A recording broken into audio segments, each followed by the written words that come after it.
A proposed policy change in Mexico has some Americans worried. Critics fear it could lead to a surge in illegal immigrants crossing our southern border. Mexico City's tourism secretary wants the Mexican government to let Chinese visitors into that country without visas.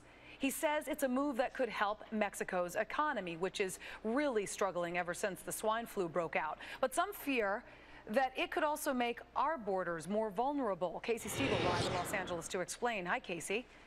Hi, Julie. You talk about the H1N1, also known as the swine flu. That minus the economy, and then when you wrap in the escalating gang violence that has come out of Mexico so much in recent months, it certainly hasn't done anything good for Mexico's tourism numbers. In fact, one top official in that country says the number of international travelers in a hotspot like Cancun, for example, down about 80%. So now the Mexican government turning to the east for help in the form of essentially recruiting vacationers.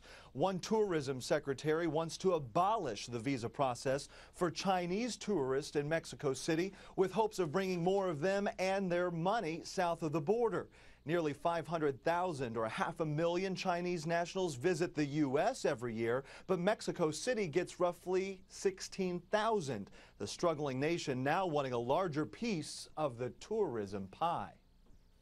They let us in without having visas. Why should they not let Chinese in if the people are not conceived of as security threats? Why should they not let them in on a visa, which are still requiring a visa, although one that's a lot easier to get? But critics say the relaxed visa program is a border security problem waiting to happen right here in our own backyard. They're concerned it'll make it easier for Chinese citizens to cross over into the United States illegally, only adding fuel to the immigration enforcement fire. Ending the tourist visa requirements for the Chinese is, in effect, a welcoming of Chinese to come into Mexico, ostensibly to be tourists, but of course then to immediately head north to the American border to be smuggled across into America. Now, between 40 and 50 million Chinese tourists visit the United States every year. Mexico's eventual goal is to capture at least 1 million of those visitors for that country. Julie? All right, Casey Stiegel.